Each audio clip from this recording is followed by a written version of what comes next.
Hi, I'm Hannah Jones and welcome to this week's MASTS Cast, the weekly online update video about what's been happening in the MASTS community this week and things you should know about. Just a quick shout out, the 14th of August is the deadline to submit an abstract to speak at the MASTS annual science meeting. If this is something you've been meaning to do, you've only got a few days left, so please check out the link that is below this video to make sure that you submit your abstract in time. In this week's MasterCast edition, I chat to Professor Nick Owens, the director of SAMS, about their 5-year strategy plan that was just launched last week. But before we get to those interviews, I would just like to shout out the MASTS webinar. This week it was Anna Garcia-Turel from the University of Edinburgh, and her talk was titled Reshaping Wave Energy, a Method for Design Optimization. If this was a talk that you missed or you would like to recap on a particular part of her talk, please check out the link that is below this video for her webinar. Everything was recorded, including the Q&A, which we had to do in 2 parts because we received so many questions. And I hope that you really enjoy that. We have 4 MASTS webinars left. If any of these talks interest you, please check out the registration link that is below the video and you'll be able to sign up to any of those. Of course, we are giving ourselves a bit of a break for the MASTS annual science meeting from the 5th to the 9th of October. So get your marine fix from our webinar series in the next coming weeks. Now, an email you might have seen in your inbox from MASTS asking you to fill in a survey is what I'm going to be talking about right now. It is for the Marine Carbon Literacy course survey, and that is a course that's being proposed by the MASTS Forum for Marine Climate Change with support from Keep Scotland Beautiful and the MASTS Grad School. It closes on the 13th of August and we need you to fill it in so that we can tailor the course for your needs and make sure that it is the best that it can be. So please check out the link that is below this video for that. It's now time for my chat with Professor Nick Owens, who is the director of the Scottish Association for Marine Science, or as we commonly know it as SAMS. Just last week, they launched their 5-year strategy document, and I wanted to chat to Nick all about this. But first, let's check out a clip that came from the recorded video that they did for this very document.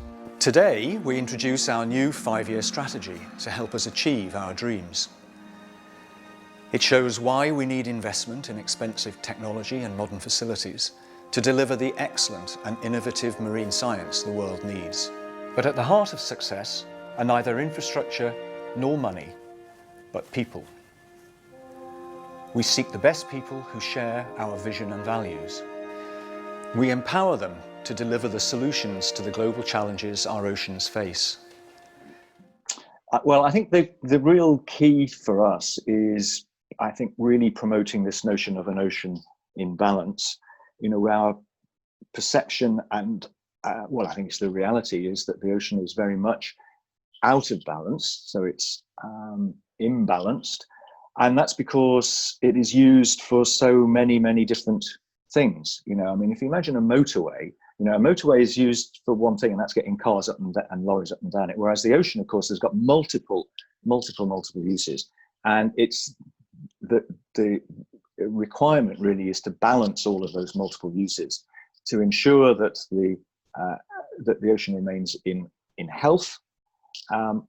But at the same time, you know, we realize that, you know, given that 70-odd% of the surface of the Earth, you know, we need to, it's a horrible word to use, but nevertheless, it's the right one, I think, exploit it. You know, we have to benefit from it in multiple ways as well. And so the measure of our success is how well we can, A, communicate this notion of the requirement of an ocean imbalance, and B, actually in reality make it happen.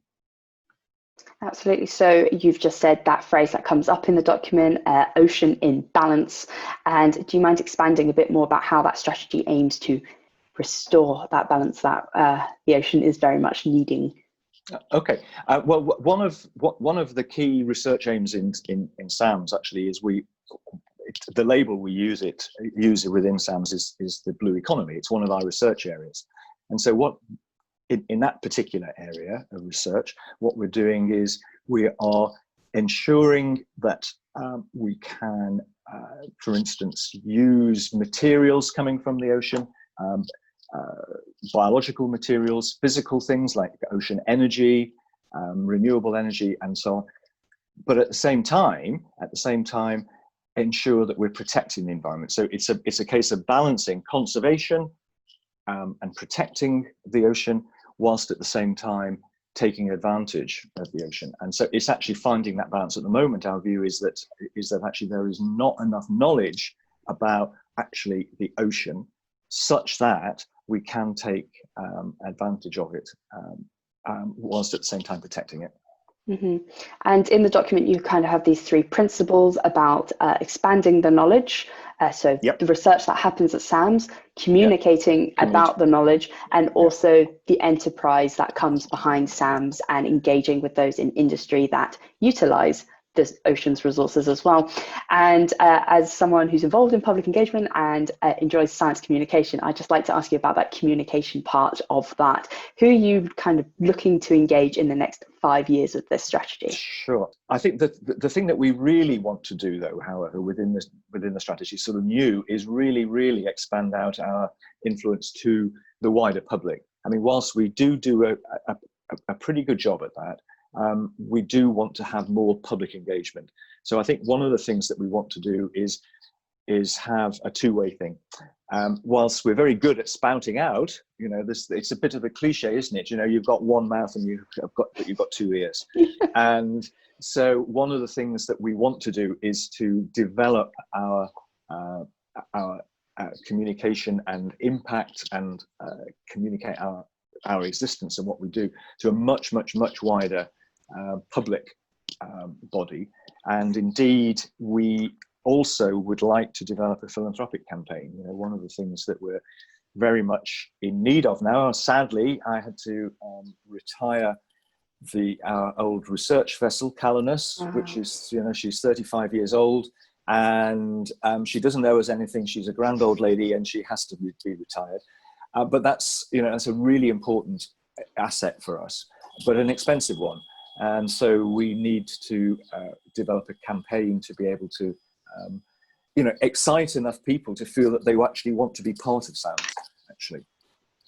Absolutely, yeah. So engagement, as you just said, it is very much a two-way interaction. We can't just expect people to learn if we just barrage them with lots of information. We have to be able to listen to them and also provide them the opportunity to give back to us about how they feel about things, or what they've learned, or what they are curious about as well. I think that's really important too, to kind of help each other out about where we need to work on our communication in both directions as well. Most certainly. I mean, one of the things that we've started doing, which is great, is that we have started promoting for instance, our seminar program out into the public, and we're also getting members of the public actually attending our seminars, and it's really very interesting listening to the sorts of questions that they ask us after a seminar, which of course are very different from a typical academic audience. And so I think we're all getting better at realizing actually what our role is, you know, that we have to be much more engaging, I think, and engaged. Yeah, absolutely. So this is really positive look on engagement, which I think is very much needed sometimes. But with this document, it is a 5-year strategy. And if we were to think about what happened 5 years ago to this year, it was the release of the UN Sustainable Development Goals. And I was wondering, what do you feel has changed in the last 5 years since the release of those goals to now, just before we have the UN Decade of Ocean Science? Yeah, it's a really good question. I think the first thing to say is that certainly for me at least, just the publication of those goals was really challenging to say, okay, how can we as if you like professional marine scientists actually help promote those goals or achieve those goals? And I don't think we, you know, many of us at least, and perhaps I'm just speaking for myself here, you know, hadn't really thought hard about a lot of what are in those goals. And so I think back 5 years ago, we weren't really thinking about these sorts of things. Whereas I think we are. I mean, we're still learning what we can do and how we can help achieve those goals. But back 5 years ago, I think they were off the agenda a lot. I think also there was then, and this has been a journey over the last 30 years at least, actually, is that there has been a view that our science, our marine science, was purely about generating new knowledge, you know, the blue skies thinking and so on. And that whilst that is absolutely essential and necessary, we can't do anything without the generation of new knowledge. There is now 5 years later, a greater realization that this is, as scientists, actually, we have, I think, a duty to use the knowledge that we generate and to use our intellect and so on for the betterment of humanity. So 5 years ago, that journey had already been started, but it was nowhere near as advanced as it is now. And I know when I first started as a marine scientist, that more years ago than I care to remember, there was virtually none of that at all. It was all about just the generation of knowledge, put it down in books and in papers, and pretty much that was it. Whereas now there's a much, much, much more sophisticated understanding of what our role in society is, actually. Absolutely. With the push for ocean literacy, I think that, the pillar that you've mentioned about communication really helps that kind of goal be achieved. And I can see that this document complements at least, I think it mentions 5 of the sustainable goals that it's helping achieve. So life below the sea, education, clean, affordable energy, consumption, and also climate action as well. So ticking off quite a good chunk of those sustainable goals. And I think looking back 5 years, we have seen huge change in the priorities of marine scientists, not only on just what their research is, but again, pushing it out there, engaging more of those individuals who use the sea, policymakers, industry, and of course, the general public too, because at the end of the day, we need everyone on board to make these positive changes for our ocean. So I'm really pleased to see this 5-year strategy. It's ticking a lot of boxes. And so I wish Sam's the best of luck with it. It's got a beautiful document and a great video as well, which we saw a snippet of earlier, and I recommend everyone check it out. It's not too long. It's really easy, as I just said, loads of nice pictures as well. So it's really interesting just to flick through. And you actually have a physical copy as well. It does exist in real life. It does exist in real life. There is a physical copy. There is a physical copy. Indeed, there is. And I would certainly encourage. Obviously, I'm bound to say this, aren't I? But I would certainly encourage everybody to take a look and actually become part of it. In a way. I mean, we are a membership organisation, and we are going to. Part of the strategy, actually, although it's perhaps not articulated in as many words as I'm about to say, but we are going to be looking at the whole offering of what does being a member of SAMS actually, what benefits are there for being a member of SAMS. And so we're going to pay a lot of attention to that. As I said in the video, it is a beautiful document, so please check it out. The links for everything that you have heard about are below this video. And that is everything from me, so have a great weekend and stay safe.